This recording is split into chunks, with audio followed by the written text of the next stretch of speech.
Hello everyone, welcome back to my channel geomatics engineering. और आज के लेक्चर में हम एमसीक्यू सीरीज के पार्ट 13 को कवर कर रहे हैं जो कि जीपीएस से रिलेटेड है। तो शुरू करते हैं। तो इस एमसीक्यू सीरीज का जो सबसे पहला क्वेश्चन है वो ये है कि जीएनएसएस सिस्टम आर इन चारों ऑप्शंस में से कौन से ऑप्शन है जो जीएनएसएस सिस्टम के अंदर आते हैं। तो इसका जो सही आंसर है वो है all of the above. GPS, GLONASS, Galileo, ये तीनों ही अलग अलग कंट्रीज के अपने जीएनएसएस सिस्टम्स हैं, तो इसलिए ये तीनों ही जीपीएस सिस्टम के अंदर आते हैं। जीपीएस जो है ये यूएसए का है, ग्लोनास रशिया का जीएनएसएस सिस्टम है और गैलीलियो जो है ये यूरोप का जीएनएसएस सिस्टम है। इसके बाद जो दूसरा क्वेश्चन है वो ये है कि during which year the project on GPS was launch. GPS के अंदर में जो नैवस्टार जीपीएस है वो कौन से ईयर में लॉन्च हुआ था। तो इसका जो सही आंसर है वो है फोर्थ ऑप्शन, 1973 में जो है जीपीएस लॉन्च हुआ था पहली बार। जो तीसरा क्वेश्चन है वो ये है कि global positioning system is operated by, जो जीपीएस है वो किसके द्वारा ऑपरेट होता है। तो इसका करेक्ट आंसर है United state space force, USA के द्वारा जो है, यूएसए के स्पेस फोर्स जो है उसके द्वारा जो है जीपीएस ऑपरेट किया जाता है। इसके बाद जो अगला क्वेश्चन है वो है कि जीपीएस इन चारों ऑप्शंस में से कौन से ऑप्शन मतलब कौन से टाइप ऑफ सैटेलाइट में आता है। तो जो जीपीएस है वो एक नेविगेशन सैटेलाइट है, इसलिए इसका करेक्ट आंसर जो है वो नेविगेशन सैटेलाइट ऑप्शन 3 होगा। इसके बाद जो अगला क्वेश्चन है वो है कि functions of a GPS is, GPS के कौन कौन से फंक्शन होते हैं। ये क्वेश्चन जो है ये लास्ट ईयर गेट में भी आया हुआ है। तो इसका जो सही ऑप्शन है, अगर ऑप्शंस में से ही नेग्लेक्ट किया जाए पहले ऑप्शंस को, तो ये जो वेलोसिटी है, जीपीएस कभी वेलोसिटी के बारे में कुछ नहीं बताता है, तो ये वेलोसिटी वाले जितने भी ऑप्शन है ये पहले ही नेग्लेक्ट हो जाएंगे। तो जो ऑप्शन हमारे पास बचता है वो है पोजीशन, नेविगेशन और टाइमिंग। तो जीपीएस जो है वो पोजीशन, नेविगेशन और टाइमिंग के बारे में इंफॉर्मेशन प्रोवाइड कराता है। इसके बाद जो अगला क्वेश्चन है वो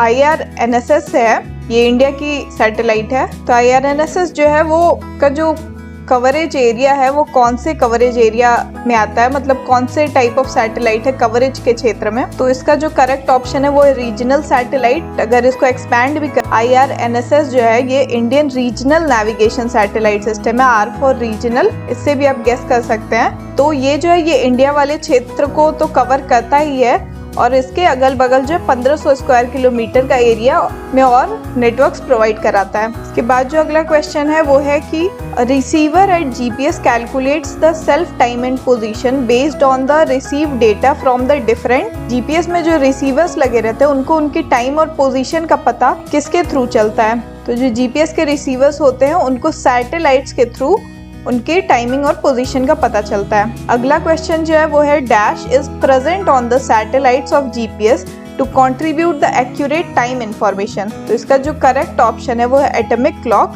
एटॉमिक क्लॉक जो है वो सैटेलाइट्स पे प्रेजेंट होती है जीपीएस को सही एक्यूरेट टाइम इंफॉर्मेशन प्रोवाइड करने के लिए।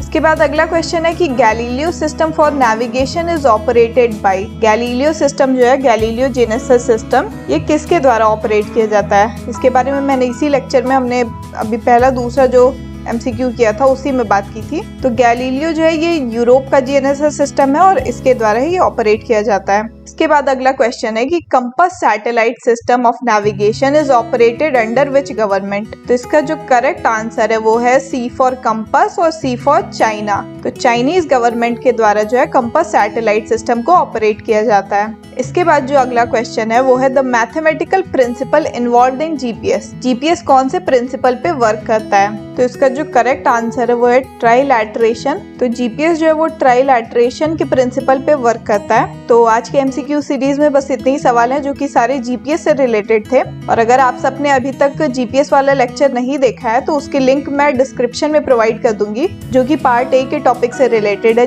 गेट के सिलेबस में। तो आप सबका इस वीडियो में बने रहने के लिए बहुत बहुत धन्यवाद। Thank you very much.